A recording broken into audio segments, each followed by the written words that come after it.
I'm joined by Anne Laure Jackson after a little bit of a respite last week due to issues. Hello, Anne.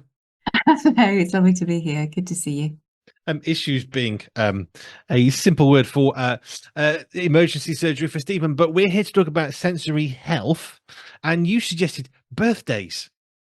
Only because it's such an amazing week this week and it's really positive. I think we should talk about hospitals and how to cope with some of the stuff that happens, which is hard and shocking and difficult. But it's a birthday week and can we just enjoy? It's kind of like that's where I was coming from thinking, oh, they are such good times, but they also can be a real nightmare for some people. And it's just like, Yeah. no, can we just help people in the positives? Makes the positives better because enough stuff happens with life that is hard. And yes, we want to help that and support that, but sometimes we need those feasts, we need those occasions, we need those things to be positive, to really lift our spirits for occasions that should be positive and pleasurable and that sometimes aren't. Because if we don't make a big point of celebrating the wins, might be one way of looking at it, or smelling the roses is another one. Those good parts of childhood. If we don't really embrace celebrating that, then all the hard stuff over here just grinds us down and down and down. And we think, oh well, let's not celebrate because someone might get upset. Mothering Sunday. We're not going to celebrate Mothering Sunday because some mums have lost a child. Yes, but let's celebrate mums because it's a good thing to celebrate. And if we reduce all the celebration, we're not left with anything. So I think it's a brilliant idea to talk about birthdays, because it's exciting, It is exciting. but And not for all. it's like, I tell you, but for pure 247 to get to 1 year is like, oh, hallelujah. There has been an awful lot, as people will in time. I don't know how much you people know about what's coming out in the future from your household.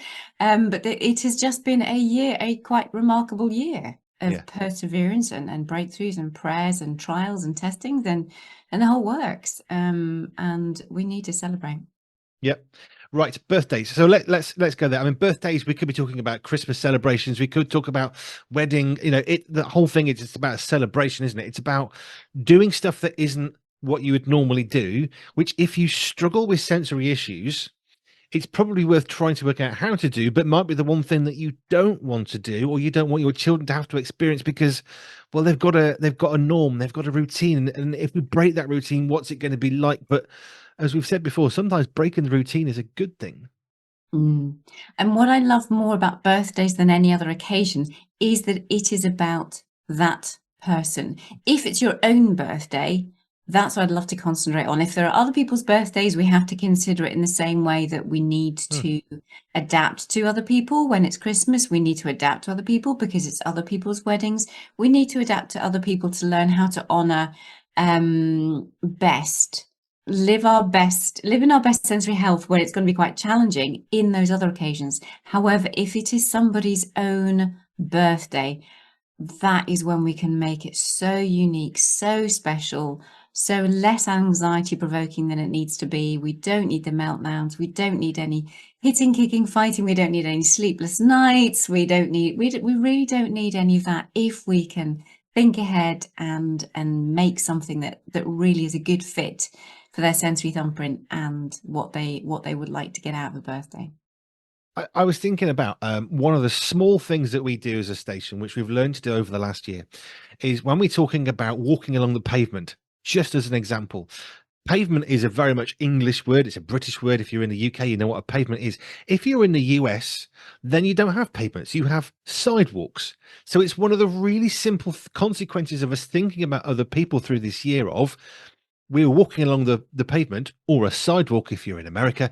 And it's that simple to include people rather than exclude them from. That's just one word that just came to me as you were talking.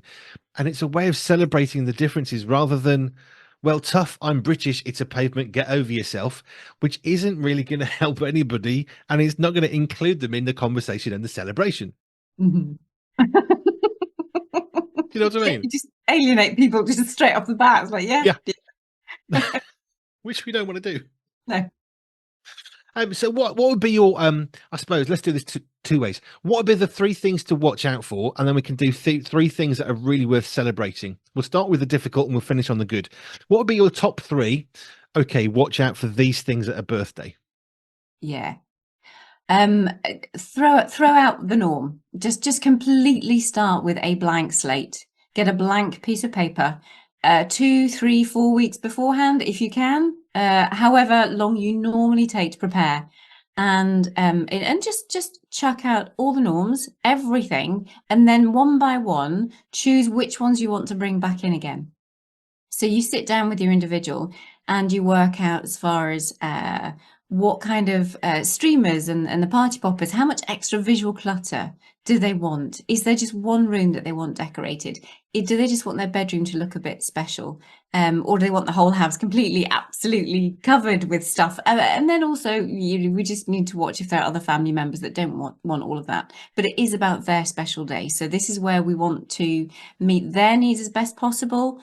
We need to be sensitive to others, but we will put more of the pressure on other people to adapt to this one person because it is their special day. So it's that honouring of them on that day, and that other people need to bend, not that person on that day, if at all possible. So start with a blank sheet. What kind of activity do you want? Do you just want 1 hour? Do you want a 1 hour birthday party where you just see one person and you have a short time and you do something small, and that would just be so sweet for that person? It's just an acknowledgement of who they are, but it's so low key. Maybe it's going for a walk with a friend, or going out for a picnic. And for others, they will want the full on everything that you can possibly get. Chock-a-block from morning to night, physically, laser tags or zip wiring or whatever, that they'll want the full work. So it's trying to find what is going to serve them well, what will really suit them from a sensory perspective, so they don't get overloaded, so that the following day they're absolutely shattered and are just really horrible, and actually you just wish that they'd grow up even more. It's just like, we don't want to do that again. It's like we want the holiday to be such, or the birthday to be so good, that you want to do the same thing the next time, and that you can look back with beautiful memories over it. But it really is, start with a clean slate, work out the food, the activities, how long you want it to be, the number of people that you want to be there, the music that you want on, the whole sensory environment of sight, sound, smells, movements, and then you add in the social and any other expectations on top of that. So I was thinking about the fact that we have party poppers. You know, the little tube thing, got a string, you pull the string and it pops out and you make a little noise and the streamer comes flying out. I really like these. In fact, we all do in the family. On a radio station, it's not visually that helpful because no one can see it, but I wanted to pop them on air because it excites me and it excited us. But we put a little caveat out saying, by the way, we're about to burst some poppers on air, because I thought, well, I don't know how that's going to translate through the microphone into a radio, into someone's smart speaker or their computer or their tablet, whatever. So I thought, that could be really, really bad. I don't think I'm going to break anything, but is it going to sound really terrible? I'm pretty sure that it's going to peak on the microphone, so it's going to sound a bit weird because the system's going to say that's too loud. But you know what? Let's have some fun anyway. And if it doesn't work, well, we're still having fun. So we put out a warning first. Joe did it, and I actually got 2 poppers at one point, so it was even bigger noise. And we just had fun with it, because ultimately you either try and stop everything so that no one's upset and you're bored, which is sort of a bit boring, or you think, well, this is exciting, so this is what we're going to do. If you want to move away from this, we're doing this anyway, which I wouldn't normally do, but it's a special day, so why not? Yeah. Do you know actually how it sounded? Did it go out? Did it go okay? I don't know, because no one's told me it. Okay. It was either really, really bad or it's like nondescript. I don't know. Yeah, because some of it just depends. Sound is a really bizarre one, because there are party poppers are one of the worst actually for most of the folk that I work with. That sound, even if you give a warning, it is much better if you can give a warning. But even when you don't, hands are in the ears or they're out the door, and then they go out, and then we say, okay, and then we let them know the party poppers are finished, and then they can come back in again. But yeah, that startle and the anticipation, because they know that it's coming. And anticipation can be a really good thing, but also a really bad thing, because you get heightened, you get more nervous, ready for it. The actual sound itself, may or may not be that bad, but it's the anticipation, thinking, oh, it's coming. And there's that your body goes into preparation, which again, for some is really positive and for others isn't. And that's going back to birthdays. It's like knowing how much warning do you give that it's going to be happening. Some people aren't as clued into time as others. And so they won't be counting down the sleeps. They won't know how many, the days, especially with adults who with learning disabilities or others with learning disabilities, or just children generally. So if you don't pinpoint the fact that it's there, they don't have that anticipation to start getting their arousal levels up, which can tip them into being dysregulated and not so happy or too giddy or whatever. Sometimes just for arriving, you've done the preparation in the background, but it just kind of arrives, and therefore there isn't that build up of having 3 lots of sleepless nights before something. And then they can just deal with it very nicely on the day itself. We one time we had an anniversary, we had a bunch of people over, and I think it was 15 years or something. I've forgotten now how many years, but I really wanted fireworks, and I wanted proper big fireworks, and we found a place that we could get it from. We got it all sorted. But before we let these fireworks off, I was conscious that while we're in the middle of nowhere, we weren't totally in the middle of nowhere, and there were houses nearby. And I knew that 2 doors away, there was a farm with a dog. And I thought, well, fireworks, dogs, not so great. But I really, really want fireworks. So we had these fireworks, and I actually went to speak to the guy, the lovely, lovely farmer. I just want you to know for your dog. So you've got notice of a week. We're going to be doing fireworks on this date. And I was quite shocked by his response because he said, don't really care. I have a gun dog. I literally go shooting with my dog. It will not care. But I got so anxious about this dog being scared. And he said, we go shooting with the dog. He's a farmer. The dog won't care. But we build up these anxieties in our heart of what's going to be really terrible that for somebody else is saying, not a problem. Oh, that is just amazing. I hadn't clicked when you were going there. I was totally with you. I was totally with the dog, thinking, oh no, the poor dog. And then as soon as you said it's a gun dog, it's like, oh, crumbs. Yeah, that just totally changes everything. And that's great. Yeah, we shouldn't assume anything about anybody, should we? No, no, not at all. And he was not upset. He says, great, let me know. I'll come and watch them from my garden, which was like, 20 yards away or something. But I was so anxious about them as a family with the noise and the dog and all that. But it's a gun dog. We shoot shotguns and it runs and gets, because we're farmers and that's what the dog is trained to do on the farm. But we get so anxious, don't we, about trying not to upset somebody. I almost didn't do the fireworks. And that would have been really sad because the people that came, it was really good. But I almost didn't do it just in case.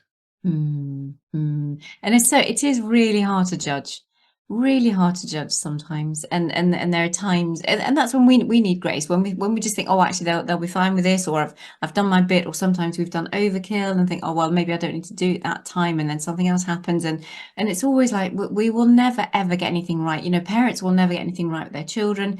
Me as a therapist, I don't get things right all the time with those who come into the clinic, especially as I'm getting to know them. And they come into the centre for treatment. And there was one child just last week who I was treating, more of an ADHD type presentation.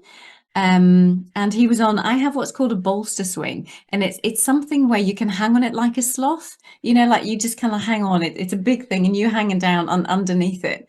And this little one, he was so active and engaging and doing all kinds of things. I thought I'd try and put him in the sloth position and just move things around a bit. But boy, did it really stimulated his vestibular system in a way that wasn't helpful. And it was just like, okay, right, we need to change this, and we need to change it now.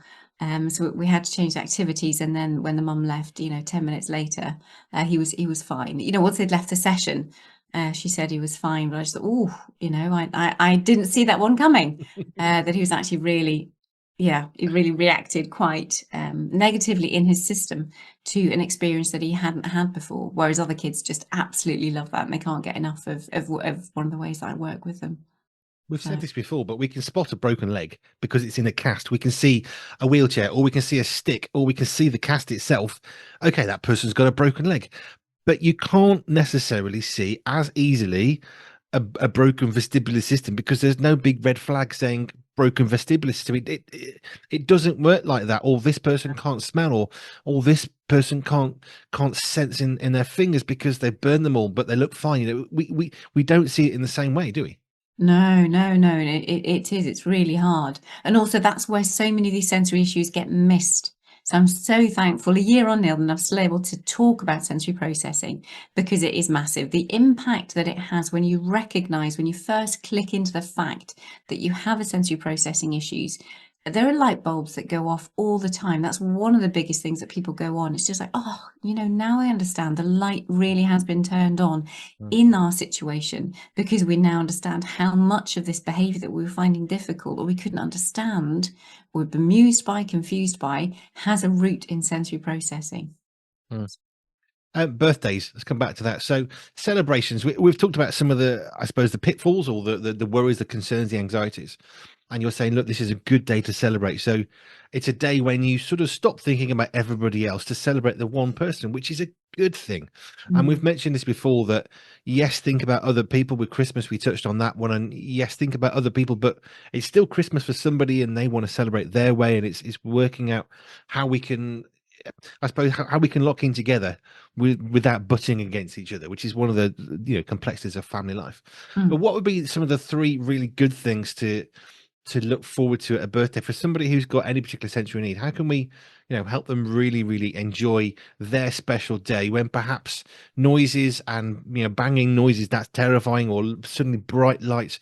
How can we best help somebody to have the most special day? Mm. I think it's feeding into the senses that they really love and in a way that they love to receive it. So whether it's be like family hug time, it's like, group hug, where like, or group pile on. If you've got a boy, if there's young lads and you've got other siblings, it's like, right, pile on. That's what we do. Big birthday squish, you're the birthday cake. We're all going to roll over you, and this, that, the other. So for some people who love the deep touch pressure, who love the physicality of things, it's really organizing, because sensory integration is another word for fun.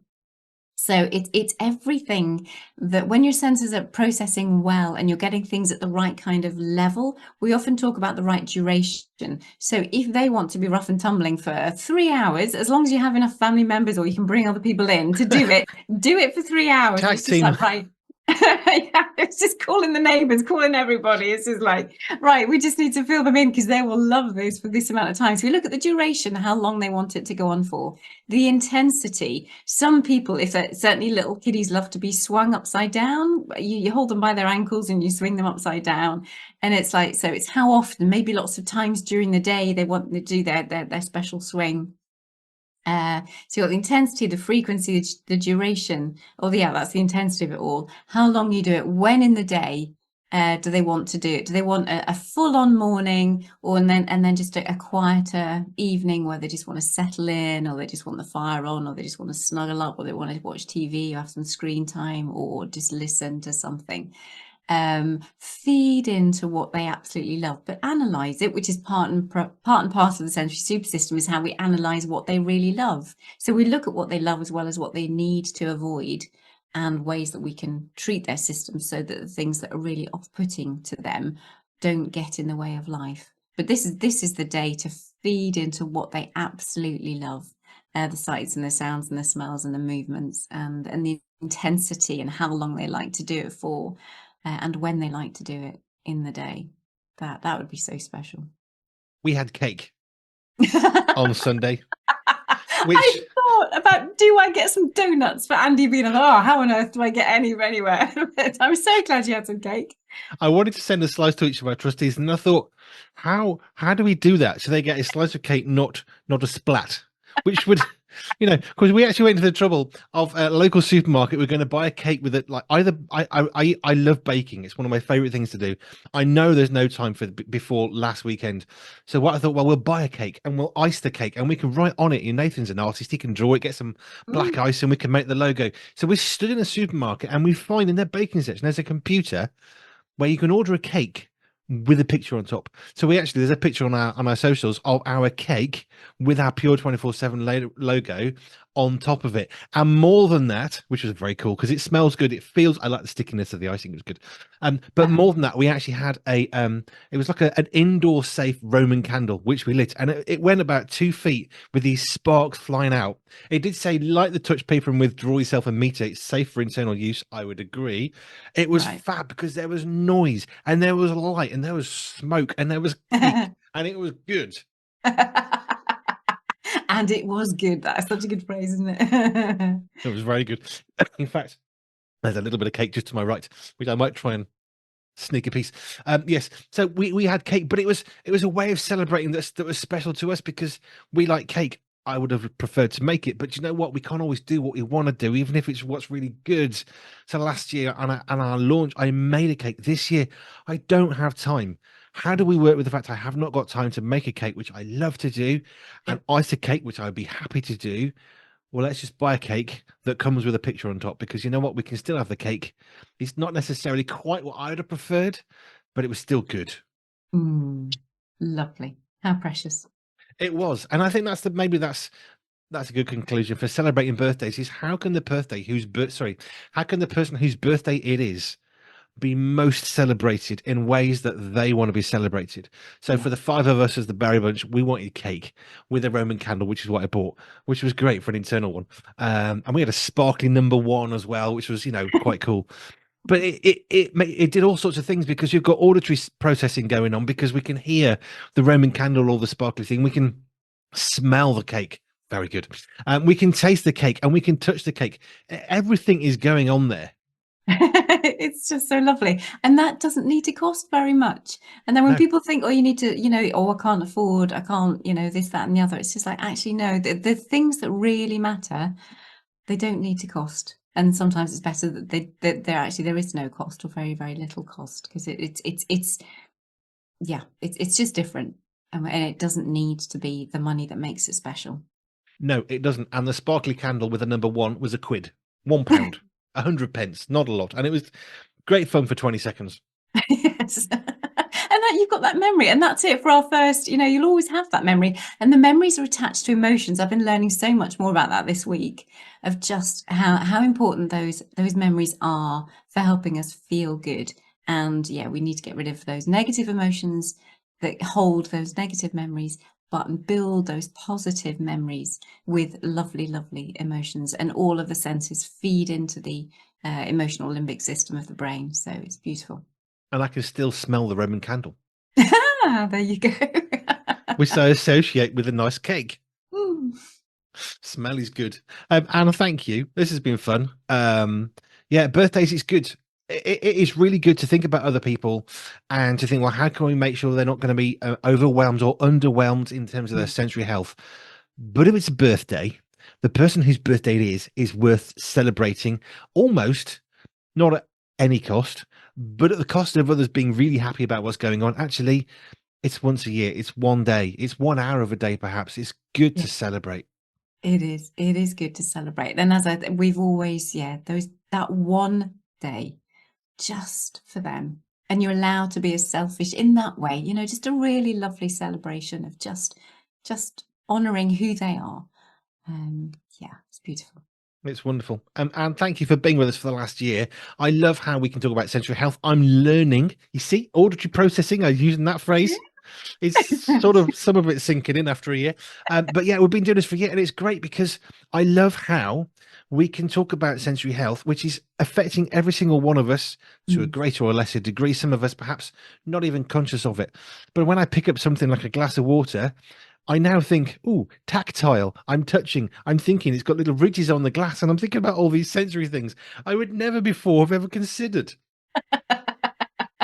And it's how hopefully it helps people enjoy life and enjoy the simple things in life too. And yes, thank you ever Because, so much. because these ridges on this glass, they're slightly textured, which if you've got issues of texture, it's, a lack of sensitivity, you can feel it sliding because you've got glass and rough and glass and rough. So even the glass, I'm thinking, oh, that's a good sensory thing, that. Yeah, you'll not drop the glass because you do not want water on your computer, do you? No, So actually having that extra tactile feedback tells you where it is and how much of your proprioceptors to hold it so you don't squash it or drop it. So, but that's amen. how I think now, Hey. which is a good thing. So thank you for being with us for the first year and on to year two. If you want to watch any of these videos, by the way, every single video we've ever done with Anne Laure Jackson and any of our guests is on our YouTube channel. If you go to there, you'll see a whole section with Dr. Richard Scott or Anne Laure Jackson, specialist sensory occupational therapist. Thank you. Take care. Bye-bye. Bye-bye.